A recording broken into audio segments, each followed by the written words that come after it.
Welcome in, everyone. This is the Soccer Talk Wads podcast on a balmy Thursday afternoon / evening in Jackson City, Kansasville, Mhm. Flora, Missouri, Michigan. I don't know why Michigan got in there. And we are here. I am Stephen Ground, joined by Justin Horniker from up north.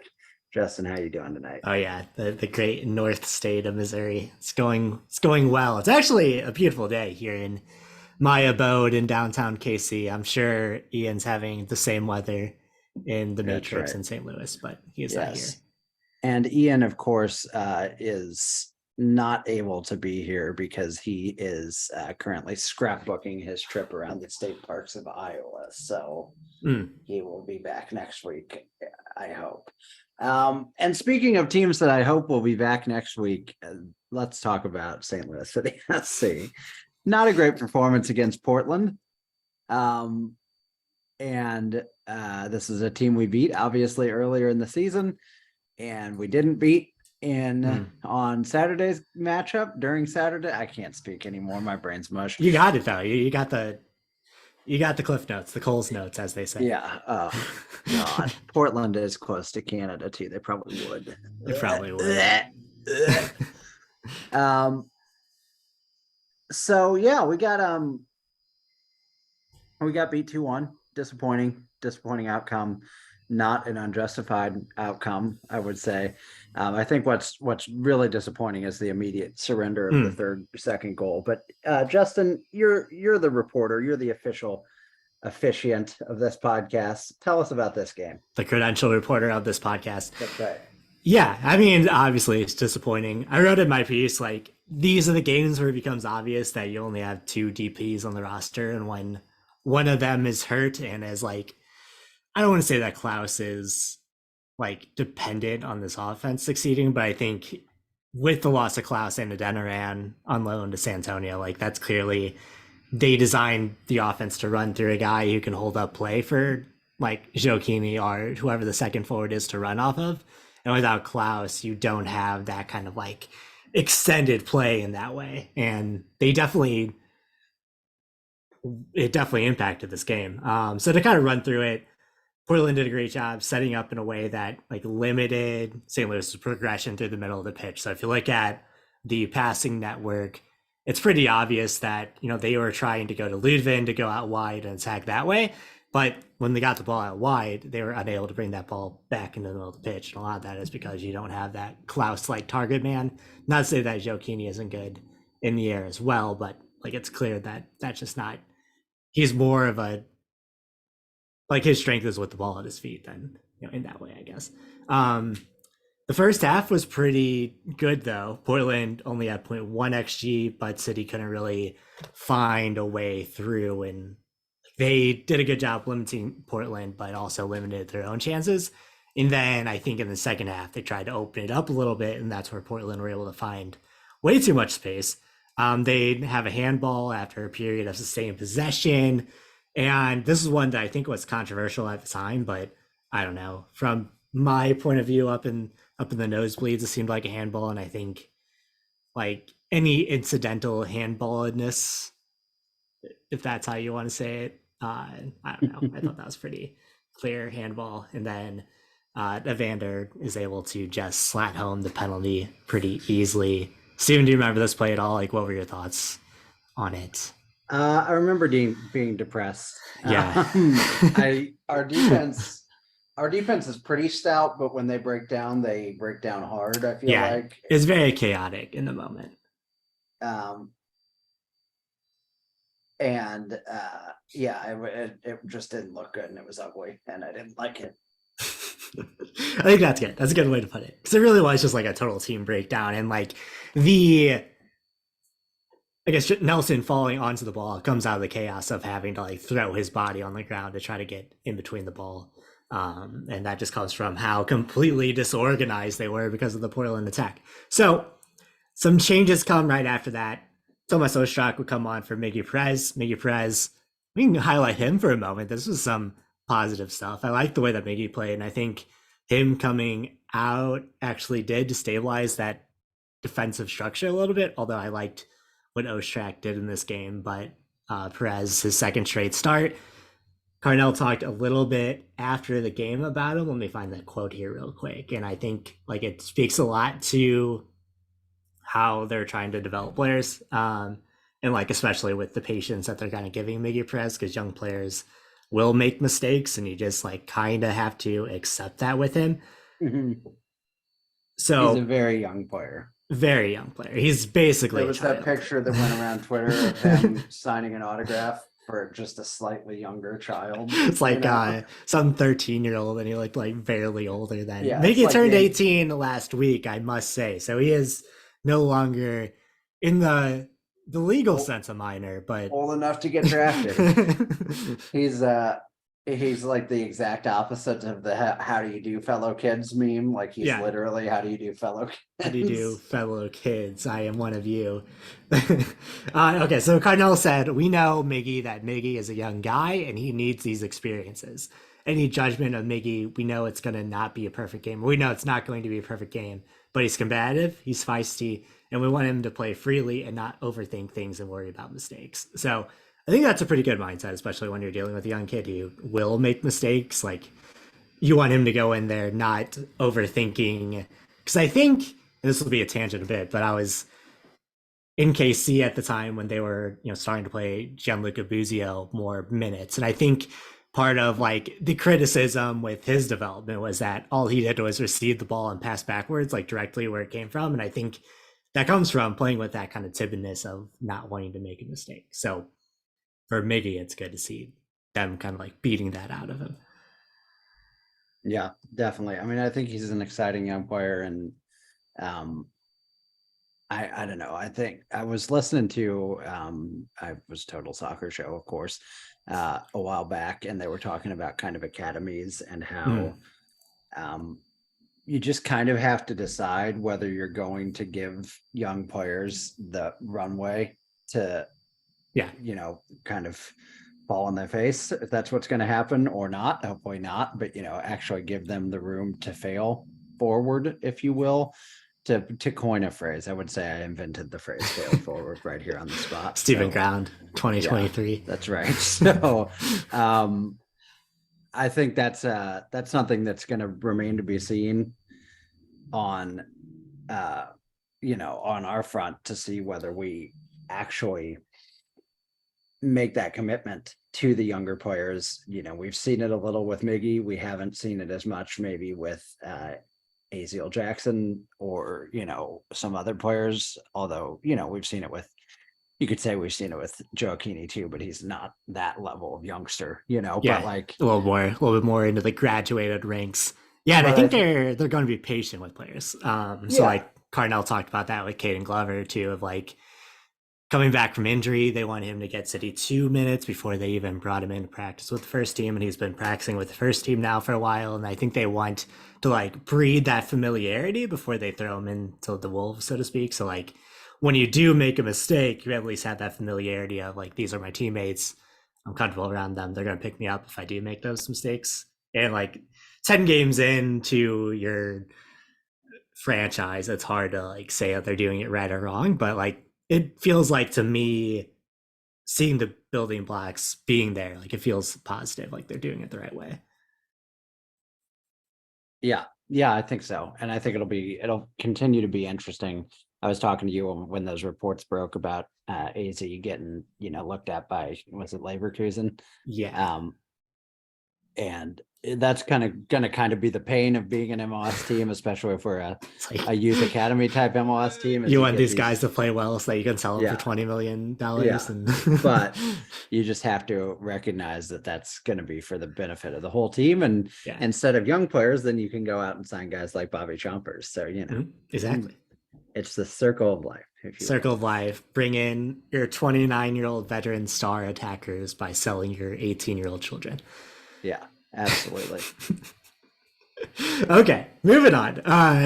Enough selling children talk. Let's move on to the rest of this game.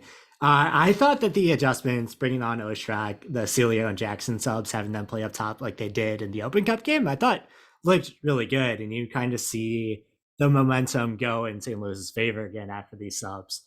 They get the equalizer goal. off of Ostrak, finds himself on the ball, drives the end line, is able to send it in to Celio, who's kind of standing at the edge of the interior box, the 6 yard box, whatever you call it, and kind of roofs it. It was a beautiful goal. Celio's first MLS goal coming off of his fantastic performance in the US Open Cup. And like, he's definitely a guy that I feel like is working his way into some real minutes with his first team.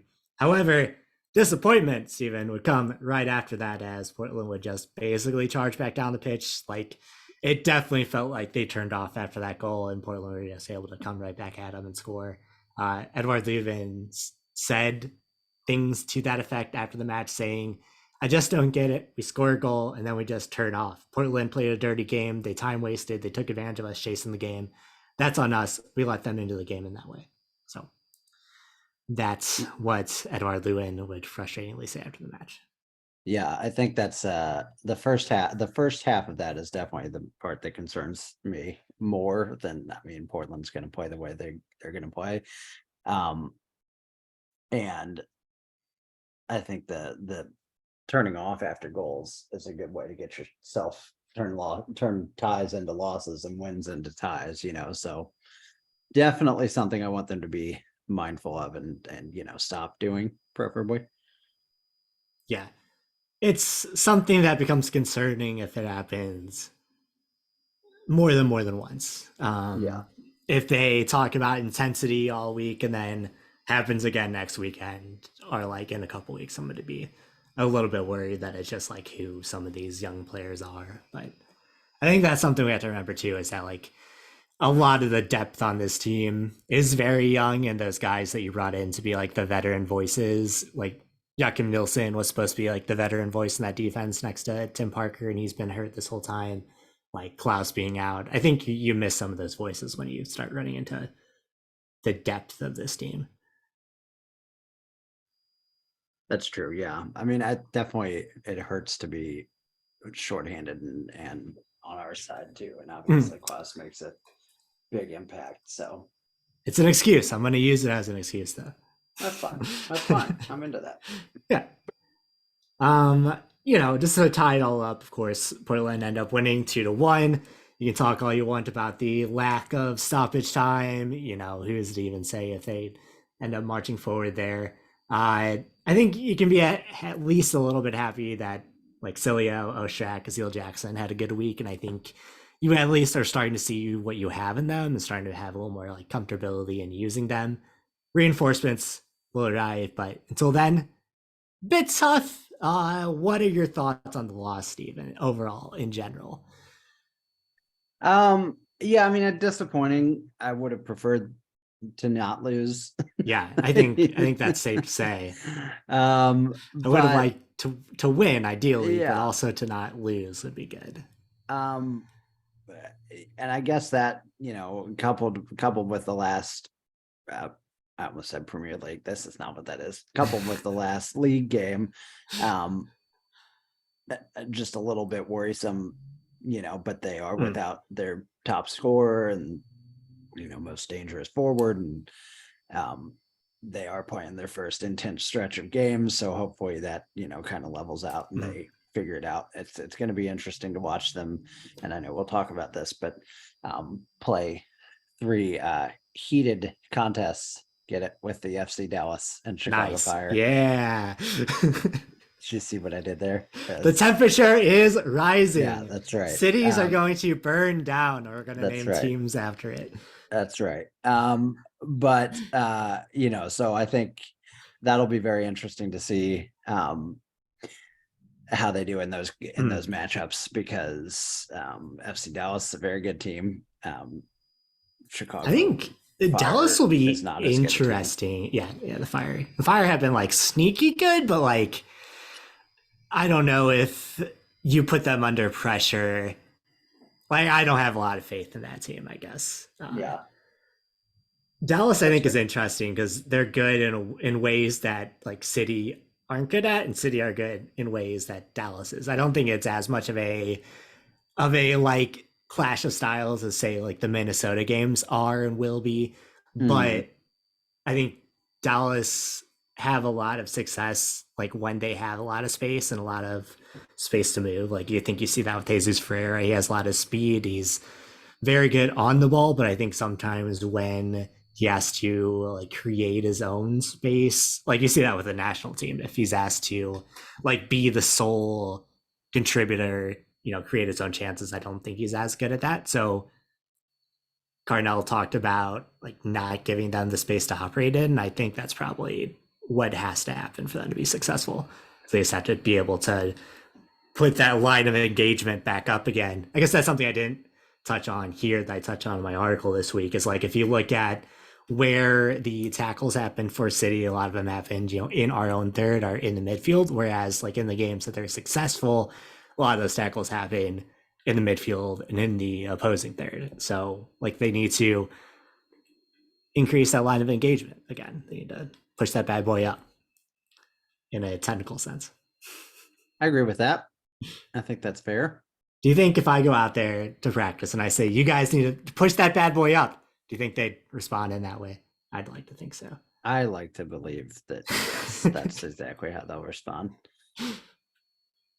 Yeah, I mean, I think it's not anything that I am panicking about for sure. But definitely something that I want to be mindful of. Or panic meter out of 10, where are you? I'm still only at like a 3. Yeah, I feel like I just don't.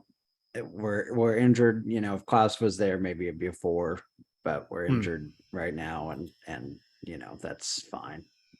It's not fine. I don't love it, but you know what I'm saying. But like when you only have one of your contractually obligated 3 designated players, like I think it's noticeable then. Yeah. Like the roster is constructed to, and like Major League Soccer in general, like I don't think there's any team that's missing 2 of their DPs that's going to have a good time. Maybe like LAFC. Yeah, that's fair. They're pretty good. Mm. So yeah, I mean, I'm not sweating it too much. This next stretch of games will tell us a lot. And so, I think we're just going to kind of have to bunker down and wait to see what happens. So why don't we go ahead and do that and look ahead to Dallas FC,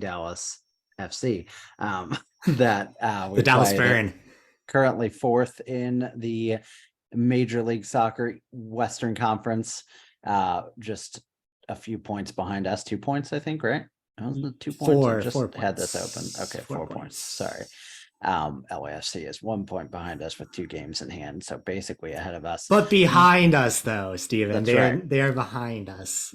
Decidedly, right. When you look at the points in the table, it doesn't matter that they played 2 less games; they are behind us. That's right. So, what's your vibe on this matchup? What do you expect to? I think this is one that they come out like fiery. To use the term that we've been using. Like I feel good about it. Like I think they're going to be burning hot. I think they're going to be burning hot take. Yeah, I think they'll play back to kind of what you expect them. Like I don't know, just like looking at the messaging around the team, like it looks like a angry team that just like wants to get out there and put this past game behind them. And I think on the road, perfect opportunity to do so. I don't think of Dallas as being like this. Like, I think they're on the road these next 2 games, not necessarily in hostile environments. Like Fresno, I don't think is very hostile. I don't think that Bridgeview or Soldier Field are necessarily hostile environments. Like, if you're going to have away games that you need to have get back games, I think that these are the places to do it at. Yeah, I agree with that for sure. I think it'll be fun to watch. I mean, it's interesting for me to see any new team and any new matchup. And I think Dallas is a team that could become a kind of rival for us, kind of regional opponent. So that's kind of cool to see. I don't want to throw a hockey reference in here, Steven, but are you using your interactions with the Dallas Stars to pepper in your thought of FC Dallas being the original rivalry? This week I'm lukewarm towards positive to the Dallas Stars. Oh, so, okay. Hell yeah. Not very often that I say that, but Joe Pavelski kind of won me over the other day. Florida took the Oh, lead again. Oh God, there's a God. This is beautiful. Please burn the city of Toronto down to the ground. Sorry, I'm we bring it sorry. all back full I'm circle. I'm sorry if you just had a heart attack when I squealed like a child, but um, was this beautiful? I think Barkov's alive, and Alexander Barkov woke up hey, apparently. we love some Alexander Barkov around these parts. Yeah.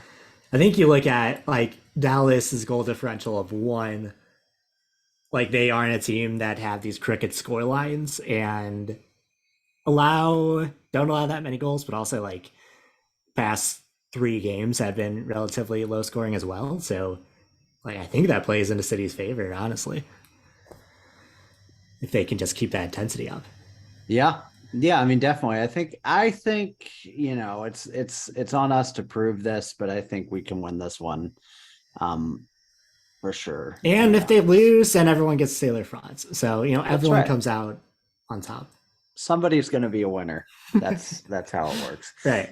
Why don't we also, because I don't know for sure if we'll have a game podcast between these two. Maybe if tomorrow night, Saturday night's game is a big success and we feel like doing a late night pod. But what do you think about this US Open Cup? Because I think personally the US Open Cup's a competition I'm really interested in. I'm really kind of hoping for a deep run in, because it's just it would be, I don't know how realistic MLS Cup is or Supporter Shield, but that feels like something we could maybe make a real challenge in our inaugural season. Yeah, And some one-off matches, yeah. especially later in the cup when like some teams don't necessarily take it seriously. Mhm. Question mark. Yeah, I want to see it. What do you think about this matchup against Chicago? Because I think that's a team. I mean, it's a knockout tournament, so it's a team you have to beat, like by definition. But I Yeah. think that's a team you have to beat to, prove that you're serious in that competition. Yeah, I think Chicago are a tricky team and that they're better than some people give them credit for. Like, Uh-huh. I don't think they can handle pressure well. Like, so if you're St. Louis, you go out there and press the hell out of them. Yeah, you know what? Nobody's just Also, handed us a goal in yeah, several in a games, so while. that's So upsetting. that might be one you're looking for. Yeah. I don't know. They have a young keeper, and Brian Gutierrez is awesome, but he's also a young midfielder. Like regional rivalry games, I think anything can happen. So like you want to go in, you want to win for city pride. How much do these guys know that the city of St. Louis just hates Chicago in every single way? I'm sure Well, they know it deeply. I'm sure you it's get them in the internalized. Open Cup and in the league in the same week. So I'm interested to see if they win on Tuesday, like what happens that weekend then. Like I think that's the interesting part to me. Justin, what's your take on Chicago style pizza? Like deep dish, I think it's casserole masquerading as pizza, personally. Wow. Okay. Fair enough. That's fair. And That's that's an like, honest I and know measured that take. you open up for easy takes on St. Louis style, but like who can even I want a pizza that I Listen, can here's the eat thing. multiple Listen, slices. I first of all, I will just say, I will confess, I really like Chicago I style do. I stuff. also I'm really not. like it. It's not pizza though. Yeah, And that's fair. Okay, I can meet you there. But uh, I will say, St. Louis style, I think we all acknowledge is trash, but right. it's our trash. And it's good drunk food, That's right. bringing the conversation back around. Exactly. So, um, yeah, people just need to chillax. If I have to eat a pizza with a knife and a fork, like then it's not pizza in my mind.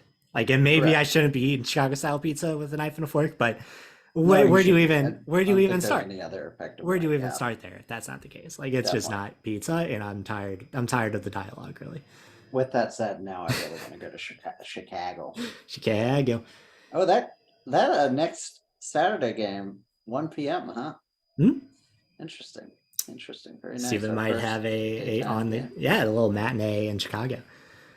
For I guess a little bit of housekeeping, that Tuesday game is going to be at Bridgeview, which will be terrible, and then the Saturday game will be at Soldier Field. So that'll be fun. Steven, what are your thoughts on certain Chicago-based supporter group recording cringy videos and thinking that they're calling the city of St. Louis out. Have you seen this? Did you see that video?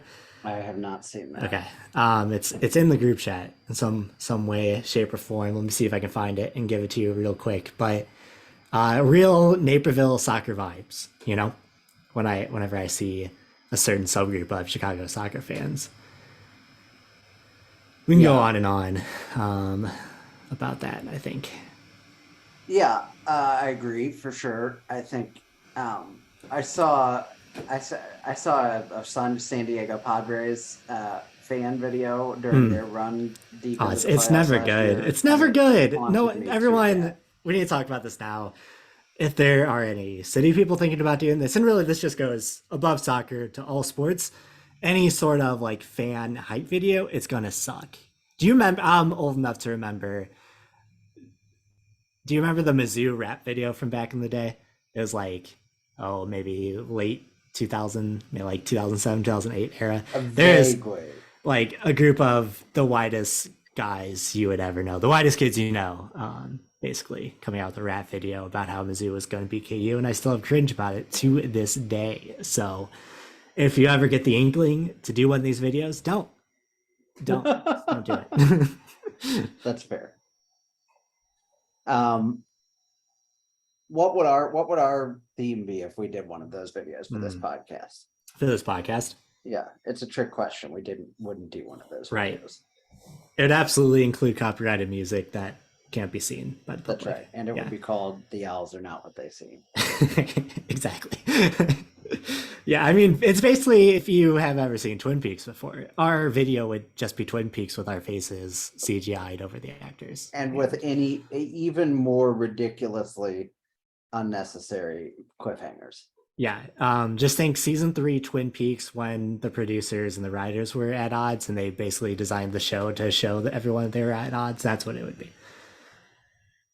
They're like, Exactly. is this what you guys said? This is what you want. This is what you get. Ha! And then that'll be You that. get it good and hard. No. So that covers everything pretty much for St. Louis City SC, correct? Correct. Would you like to talk? Before we go further, we did get a little bit of a status on the injured guys. Klaus is day to day, but it sounds like he is questionable for this weekend. So if anything, he'll be available at the bench. Blom is also day to day after this weekend, along with Rasmus Alm. He might not be available as well. And then Joachim Nilsson is very close to returning to training, I was told today. So When did we lose him? He hasn't played yet, right? yeah, so like he was a very start of preseason injury. So yeah, which I is think also that'll be very interesting to see. Yeah. We definitely need some solidity in the back line. And like to postpone our other discussion for a moment, like I think it is potentially interesting in that like Kyle Hebert emerged out of nowhere and you weren't expecting him to be this like Canadian national team guy. So like now you have 3 center backs who are MLS starting quality, and like is somebody moving? Like, is this the case of like Lucas Bartlett is gone? So like you trade him somewhere to try to recoup assets maybe? Or do they run with a 3 center back, like wing back type situation and turn like Rasmus Alm into a wing back even? I don't know. I think with Carnell, it's going to give them a lot of options, and he Yeah. tends to play around with a lot of options. So, I think options for him can't be anything but positive. I think like my ideal roster, and I know this team doesn't like playing without wingers, but like having a upgrade over John Nelson. So I don't know if that is like just moving Alm or Stroud to wingback, and then like Nerwinski on the other side as your wide players, and having like inside forwards almost, and like a 3-5-2 or 5-3-2, whatever you want to call it. Like I think that would be fun to see at least once. But yeah, if I was Bradley Carnell, you had your druthers. If I had my druthers, that's where I was going with that, Stephen. I could tell. There's certain English expressions that you just know, Yeah, So that'll be interesting to follow. Like if there is, I think the summer transfer window is going to be interesting for a couple different reasons. That's right, because Alex McAllister will be going to Liverpool.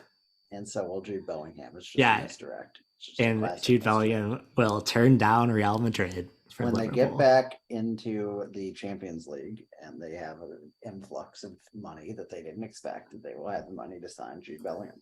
Yeah, so Premier League talk. I think I am fully confident. I've watched a little bit of Man United soccer this year. Man United football, as they say across the pond. That's how they say that, right?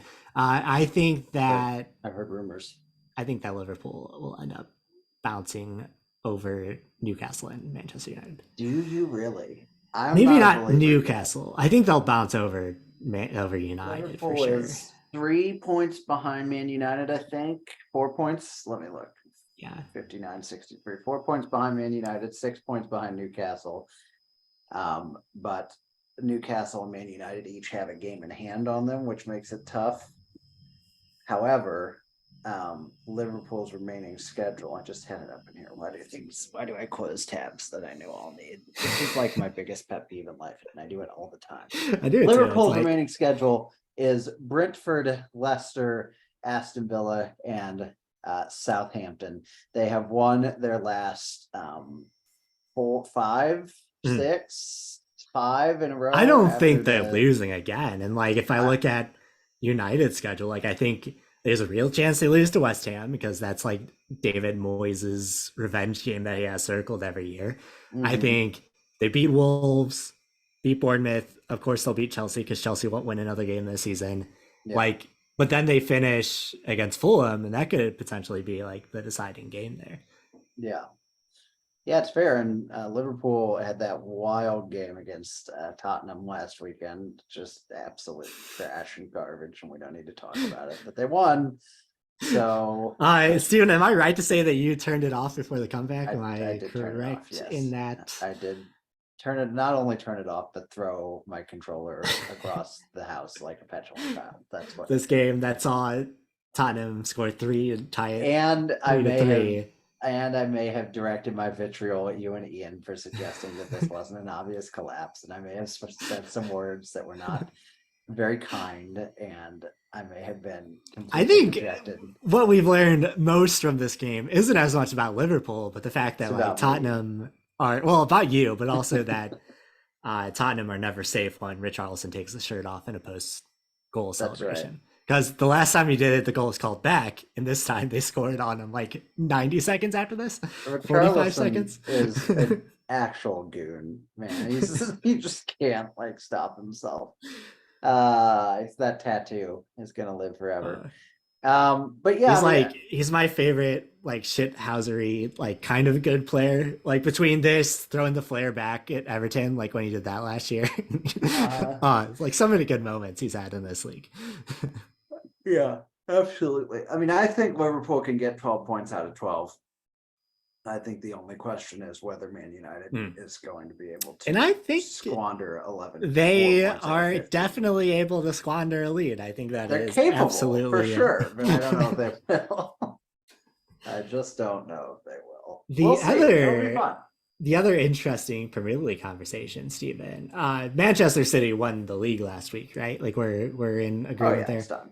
92% according to 538, 568. I just can't believe how much Arsenal blew it. They completely blew it. And like hard.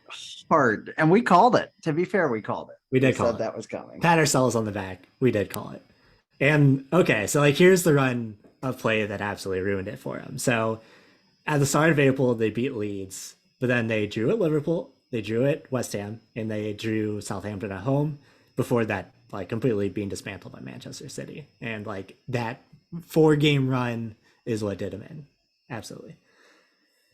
Yeah. You just can't be drawing Southampton when you're a serious title contender. That just can't be what happens. No. And frankly, I think they should be relegated for it. I tend to agree. I think that's fair. I think if you lose the league after leading the league for more than any other team, you should be relegated. I think they should write that into the rule books. That's justifiable. I'm down with that. Works for me. Any other leagues? Napoli winning Serie A, I think, is really cool. That's a neat neat story. And it's not like they're a total nobody in that league, but to beat Yeah, I think it's cool. Juventus and Inter and AC I think Milan and for a Roma. team that's like a provisional Champions League contender, but never quite took that next step, and they came close last year. Like, I Yeah. think it's a very cool story. Wow, and I didn't Now, realize how absolutely dominant their win was too. yeah, yeah, and They're like 16 points ahead right now. you can maybe say that like Juventus are down, Inter are down, and like Inter Milan being down, I think is a big story because they were like the toast of the league last year. Mhm. But yeah, Napoli winning is very cool. I think Napoli's Southern last Italy. There hasn't championship. been a Southern Italian team that's won the league in a while. I Yeah, forget what the actual stat is, but Napoli's last championship was before either of us were born, Justin, in 1989-90. little Um, the Maradona years. yeah, that's right. And in 87-88 as Hmm. well, or Um, 86-87 rather.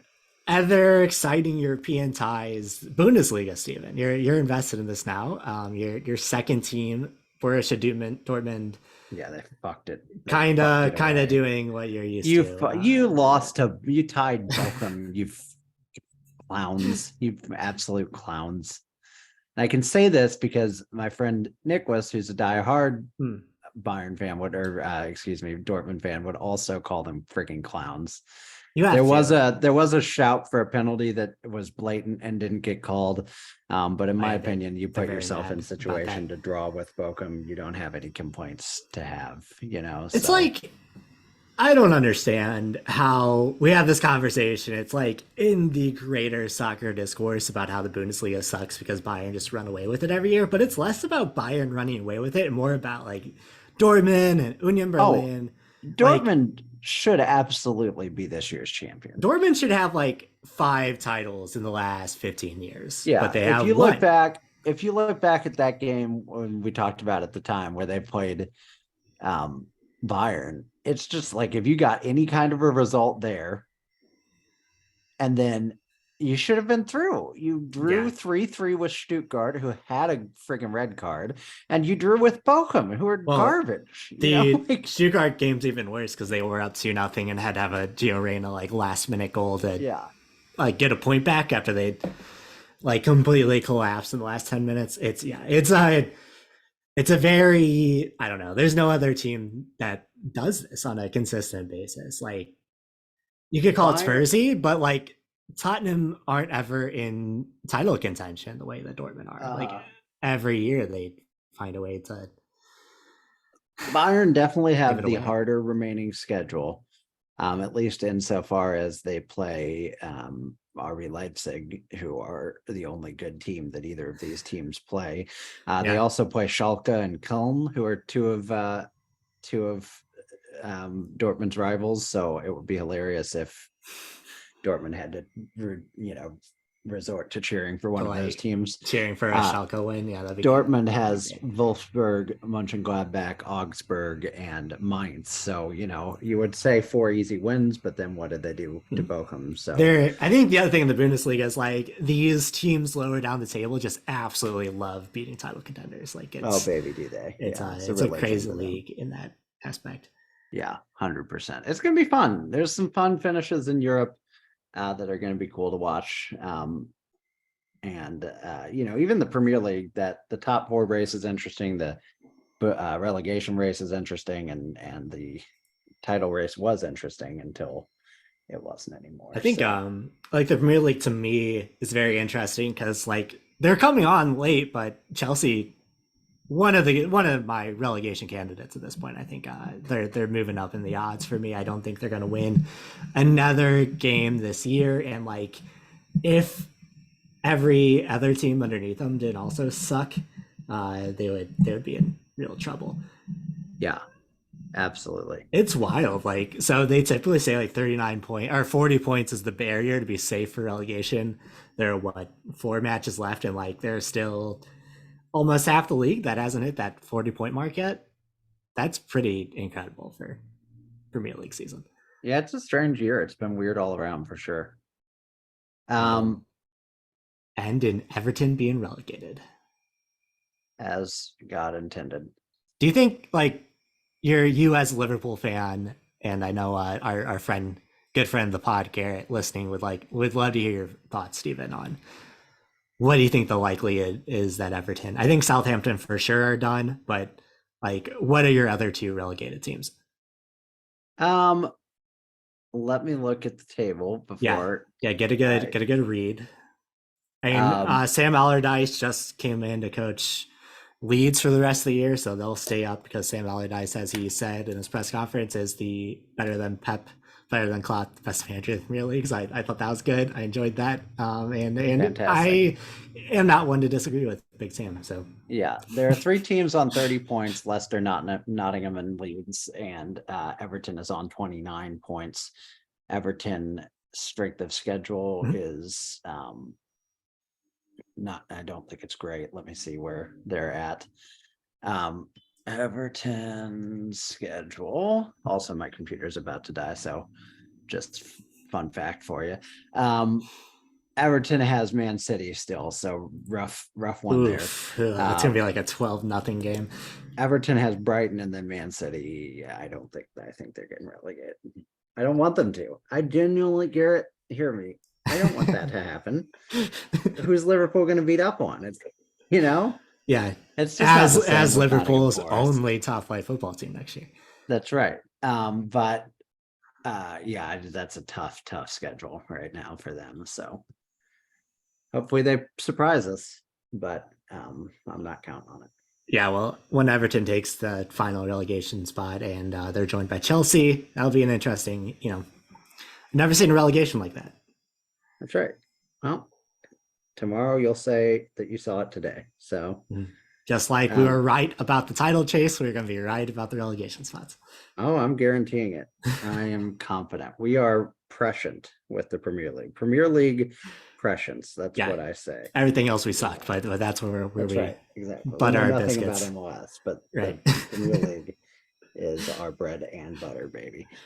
With that said, it's time to light it up and get three important games, three important wins. Let's get 3 wins in a row. Let's take it I think back to that'll the be good good. old days. You remember the halcyon days of the start of this franchise when it seemed like we couldn't be defeated? Man, those I are know some good that's times. many, Those are some many good moons times. ago, but let's bring it back there and try to crank out some Yeah, I victories. think if they beat Chicago twice, I'm gonna be untouchable. Yeah, My I'll Twitter is be gonna be a war I'll be zone, floating. and everyone has been warned. You I cannot give me love it. that power. I love it. Yeah, we got to keep him humble. It's like that episode of Community where Jeff, his ego literally explodes. I Mm. don't know if you've seen that one, but Yeah, that's gonna classic. be me if City beats Chicago twice in a week. Yeah, yeah. You like those guns, by the way, that are on your camera right now? Oh, The check them gun out! Look at show. the gun show, ladies and Um, gentlemen. that's right.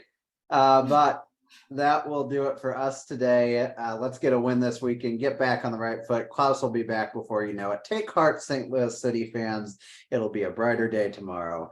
Good night. The Isles will rise in the sun. Adios.